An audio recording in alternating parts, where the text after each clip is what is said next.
Good morning and welcome to St Paul's Church in Wokingham. Now this video was requested by a viewer. Now it's the second time that I have visited this church. I'm looking for this particular memorial, and up to this point I haven't managed to locate it. So I thought I'd show you around. I'm going to carry on looking while I'm filming. We shall have a little look around this churchyard, because this is quite a sad, well, I say quite a sad case. It's absolutely terrible what happened to this young lad. Now, as far as I've found in my research, his actual body has never been recovered. Now, it is known that he was killed, but as I say, the man that confessed declined to give away the information leading to the location of the body. So the memorial we're going to be looking for today is that of Mark Anthony Tildesley.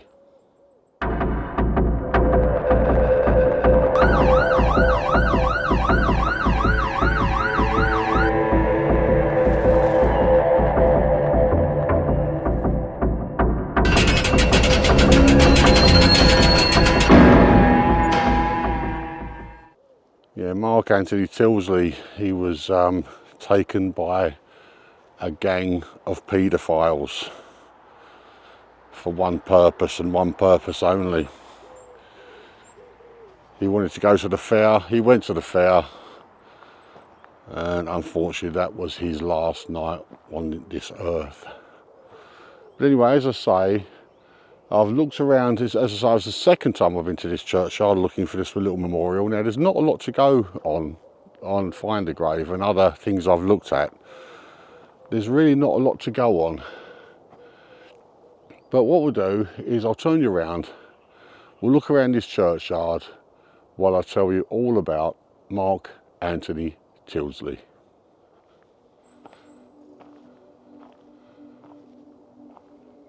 Mark Anthony Tildesley was born in Berkshire, England on the 31st of August 1976. He lived at number 1 Rose Court, which was in the city centre of Wokingham, with his mother Lavinia, his father John, and an older brother and sister, Christopher and Christina. The house they lived in was a combination of a small 2-storey house with a single-storey outbuilding to the side. He attended Palmer Church of England Junior School, which is on Norris Avenue in Wokingham. On 25th of May 1984, during the school's half-term break, there was a fun fair in town called Frank Ayres Fun Fair, which was on Wellington's Carnival Field, close to where Mark and his family were living. Now, Mark, being only 7 years old at the time, obviously wanted to go.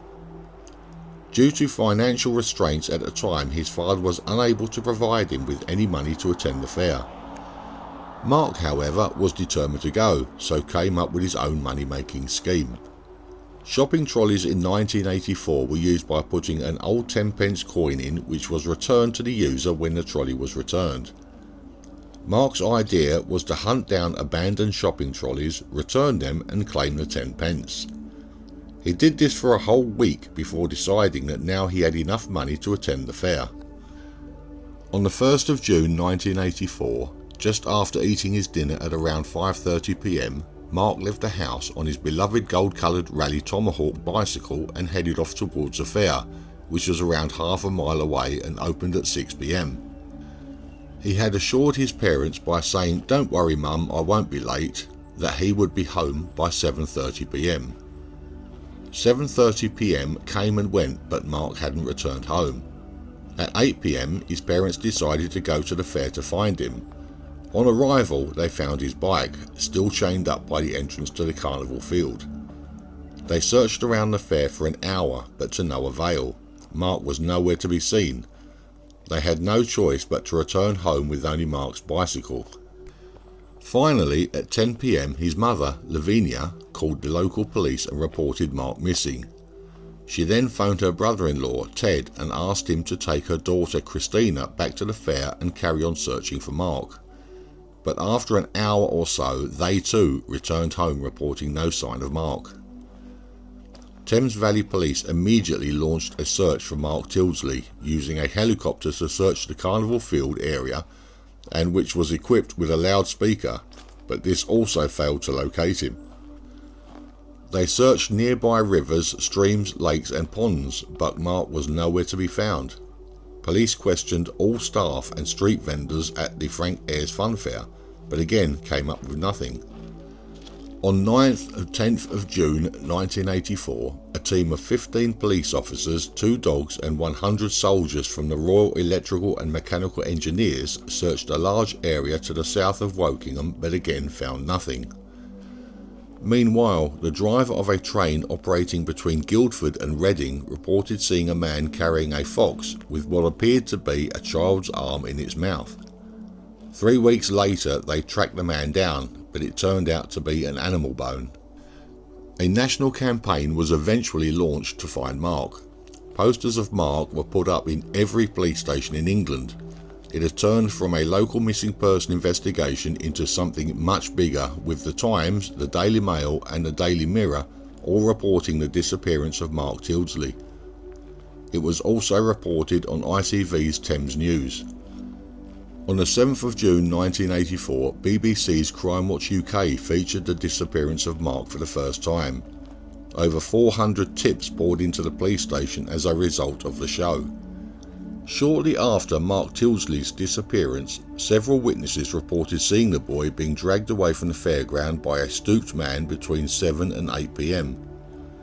On the 7th of June 1984, the day Crime Watch UK made its appeal, 2 anonymous phone calls were made naming a fairground employee was responsible for Mark's disappearance. Martin Early had worked for Frank Ayres for 11 years and was present on the evening concerned.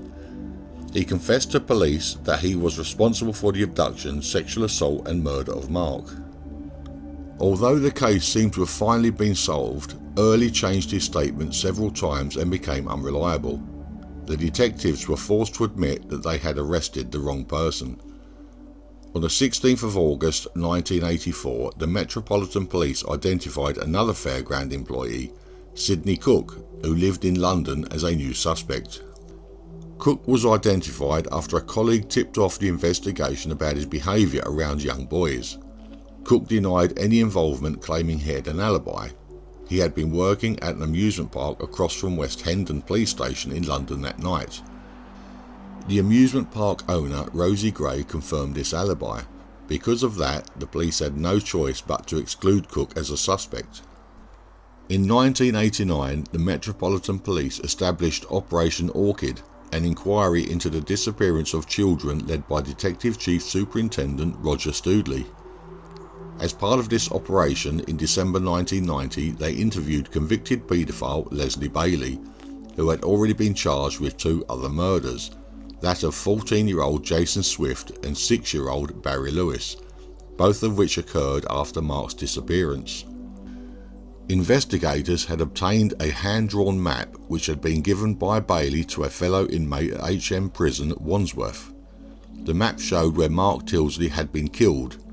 The letter, which had been written by a cellmate, was addressed to Cook, who belonged to the same paedophile gang as Bailey.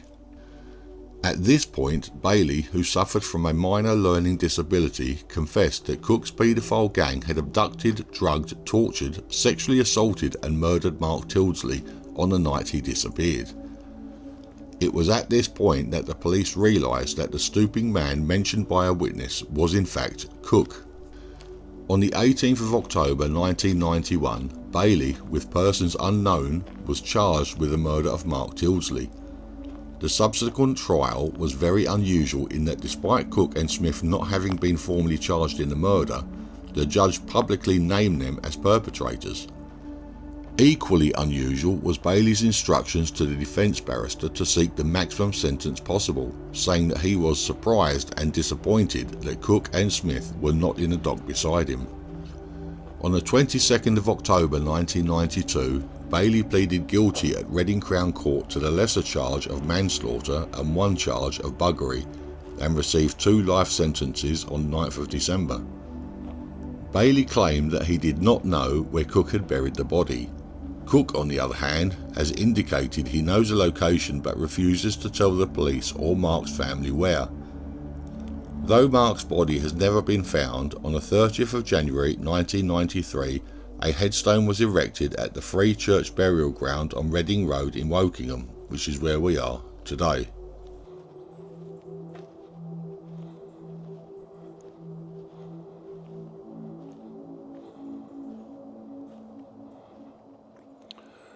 Well, that was a horrifying story of Mark Anthony Tildesley. Now, I've looked and looked and looked around this churchyard, and I'm sorry to say this one has defeated me. I've looked on 3 different sites to make sure I've got the location right, and they all say exactly the same location. Now, I have a picture from Find a Grave, which I'll put on the screen right now. That is all I have to go by. And there is absolutely nothing in here that looks remotely like that. I can't even work out by the picture whether it's a plate laying flat on the ground or not. I think it is, so I've concentrated on those, and there is nothing in here. So I have no idea. This one, I'm afraid, has defeated me. Now, normally when this happens, because it has happened before, I scrap the video. But in this case, because it is a video that has been requested, I thought I'd make it anyway. But his body was never located, but his memorial is in here somewhere. So I hope that's good enough. I mean, it's a terrible, terrible story of something absolutely appalling that happened to that poor young lad. And not only him, there were others as well, because it was a well-known gang. What, they had a Dirty Dozen or something. But anyway, I hope you enjoyed this video, even though I couldn't actually locate the memorial stone. If you did, and you haven't already, then maybe consider subscribing. And if you do subscribe, don't forget to hit that notification bell. That way you will be notified whenever I upload another video. And just don't forget to give me that thumbs up. Anyway, this is me, Darren, from St Paul's Church in Wokingham. And I've been defeated, not for the first time, and it won't be for the last time. But I will see you all again soon, hopefully. So, bye-bye for now.